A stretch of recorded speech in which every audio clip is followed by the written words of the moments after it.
আমরা অনেক সময় প্রয়োজনে আমাদের অপ্রয়োজনে মিথ্যে কথা বলে থাকি, কিন্তু টাকা বাড়ানোর ব্যাপারে কোনোদিনও কি মিথ্যে কথা বলেছি? জানি উত্তর আসবে যে না। আমরা নিজেদের অনেক কাজেতে বলেছি, কিন্তু টাকা জমানো বা টাকা বাড়ানোর ক্ষেত্রে কিন্তু কখনো মিথ্যে কথা বলিনি। কিন্তু এই কিছু মিথ্যে তোমার জীবন কিন্তু বদলে দিতে পারে, মূলত টাকা জমানোর পরিমাণকে বাড়িয়ে দিতে পারে। নিশ্চয়ই তোমাদের শুনে একটু অবাক লাগছে যে কি এমন কথা বা কি মিথ্যে যেগুলো আমাদের জীবনটা এতটা পাল্টে দিতে পারে বা টাকা জমাতে বা টাকা বাড়াতে সাহায্য করতে পারে। তাই আর তোমাদের আমি অপেক্ষা করিয়ে রাখবো না, এই টপিকটাকে নিয়ে আজকে আমি আলোচনা করব। শুরু করছি আজকের আলোচনা। প্রথম পয়েন্ট বা প্রথম মিথ্যে কথা যেটা আমাদেরকে বলতে হবে, নিজেদের মনকেই বলতে হবে, আমার এই জিনিসটা কেনার সামর্থ্য নেই। আমরা অনেক সময় কি হয়, বাড়ির বাইরে বেরোই, আত্মীয় পরিজনদের সাথে বা বন্ধু বান্ধবদের সাথে, 5জন মানুষের সাথে যখন বেরোই, তারা দেখবে বিভিন্ন জিনিস কেনাকাটা করছে। স্বাভাবিকভাবেই আমাদেরও মনে হয় এই জিনিসটা যদি আমরাও কিনি খুব ভালো হবে। যে মুহূর্তে তোমার এরকম একটা পরিস্থিতি আসবে যে না আমি কিনলেও খুব ভালো হয়, নিজের মনকে বোঝাও আমার সামর্থ্য নেই। সকলের যেরকম সামর্থ্য, আমার তো সেই সামর্থ্য এক নয়, আমি পারবো না, আমার এই সামর্থ্য নেই। নিজের মনকে বোঝানোর চেষ্টা করো। আমি জানি এটা একদিনে হবে না। তুমি যদি আজকেই জিনিসটা স্টার্ট করো, আজকেই তোমার মধ্যে একটা হিউজ চেঞ্জ এসে যাবে তা কিন্তু নয়। কিন্তু তুমি যদি কন্টিনিউ করতে থাকো, তুমি 1 সপ্তাহ পরই অনেকটা চেঞ্জ লক্ষ্য করতে পারবে। মনে হবে না সত্যি কি হবে, জিনিসটা কিনে দরকার নেই, আমার সামর্থ্য তো নেই, আমি কেন কিনতে যাব, আমি তো পারবো না কিনতে। এই কথাটাকে বোঝানোর চেষ্টা করতে হবে। বা আর একটা তোমরা জিনিস ভাবতে পারো বা মিথ্যে নিজেদেরকে বলতে পারো, আমি পরের মাসে কিনবো। অনেক ক্ষেত্রে দেখতে পাওয়া যায় এই যে অপেক্ষা, এই যে একটা ওয়েট করছি আমরা, আমাদের ইচ্ছাটা কোথাও না কোথাও দমে যায়। হয়তো এখন হট করে তোমার একটা ব্যাগ দেখে ভীষণ পছন্দ হলো, মনকে যদি বোঝাও এটা আমি পরের মাসে কিনবো, দেখা গেল পরের মাসে মনের সেই ইচ্ছা, ব্যাগ কেনার ইচ্ছাটা, সেটা পুরোটাই নষ্ট হয়ে গেছে। তখন চোখের সামনে তুমি ব্যাগ দেখছো, কিন্তু তোমার মনে হচ্ছে না যে কিনি, আগের মাসে যে জিনিসটা মনে হয়েছিল। এই কন্ট্রোলগুলো করতে পারলে কি হবে বলো তো? বাজে খরচটা হবে না। আর বাজে খরচ না হওয়া মানেই তো তোমার কাছে টাকা থাকছে এবং সেটাকে ইনভেস্টমেন্ট করলে টাকা বাড়ছে। এই তো পরিষ্কার একটা হিসাব। তো এই মিথ্যেটা এবার বলতে শুরু করো নিজেদেরকে, নিজের ভালোর জন্য, নিজের উন্নতির জন্য, নিজের ভবিষ্যৎ জীবনটা যাতে সাজানো গোছানো থাকে সেই কারণের জন্য। দ্বিতীয় মিথ্যে কথা, আমার কাছে বাড়তি টাকা নেই।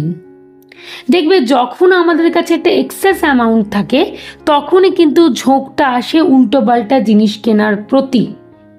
ধরো তুমি বাজারে বেরিয়েছো 500 টাকা নিয়ে, তোমার জিনিসপত্র কেনা হয়ে গেছে বা তুমি বাড়ি থেকেই জানতে পেরেছিলে তুমি যা কিনবে তার দাম মোটামুটি 200-250 আশেপাশে। তার মানে 250 টাকা তো তোমার বেঁচে রয়েছে, এটা তোমার বাড়তি টাকা।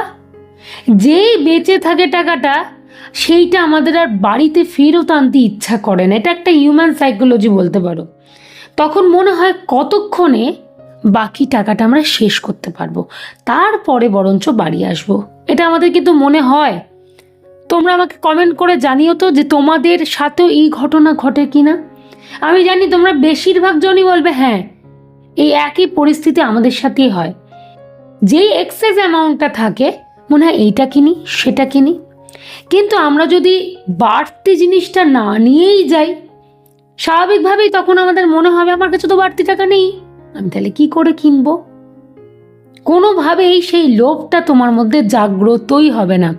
আমরা যদি পার্টিকুলার যে অ্যামাউন্টটা খরচা হবে তার থেকে মোটামুটি 10-20 টাকার আশেপাশে একটু এক্সট্রা নিয়ে গেলাম, সেইটুকু নিয়ে যাই, তাহলে দেখবে অতিরিক্ত ওই 100, 150, 200, 250 অতিরিক্ত খরচাটা এটা কিন্তু হচ্ছে না, হলে ওই 10-20 টাকার মধ্যে ঝামেলাটা মিটে যাচ্ছে। ক্লিয়ার করতে পারলাম? এই মিথ্যে কথাটা আমাদের নিজেদেরকে বলতে হবে, নিজেদেরকে বোঝাতে হবে, সেই অনুযায়ী প্ল্যানটাকে সাজাতে হবে যাতে খরচা না হয়ে যায় এবং সঞ্চয় হয় এবং পরবর্তীতে টাকাটা বাড়াতে পারি আমরা নিজেরাই। 3 নম্বর পয়েন্ট, আর দরকার নেই আমার, আমি যা আছি এতেই ভালো আছি। এই জিনিসটা আমাদের নিজেদেরকে বোঝাতে হবে।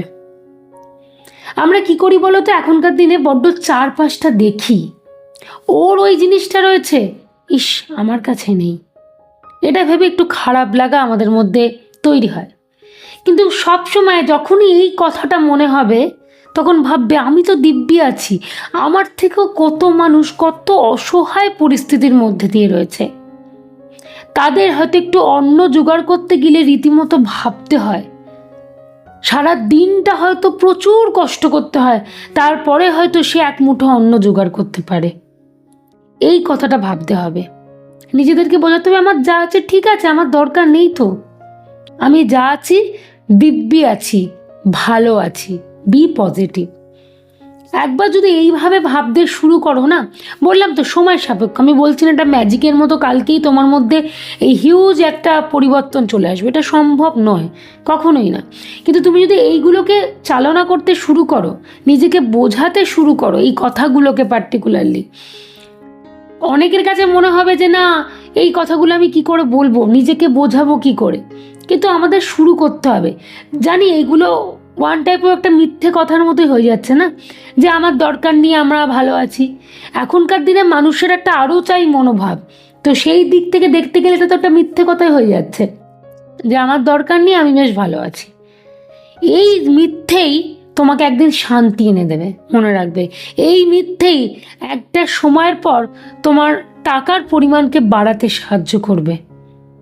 তাই এখন থেকে শুরু করে দাও, এখন থেকে অভ্যেসগুলো তৈরি করে নাও, যাতে ভবিষ্যৎ জীবনটা তোমার সুন্দর হয়, সাজানো হয়, গোছানো হয়। অ্যাটলিস্ট অর্থের জন্য চিন্তা ভাবনা অতিরিক্ত যাতে না করতে হয়।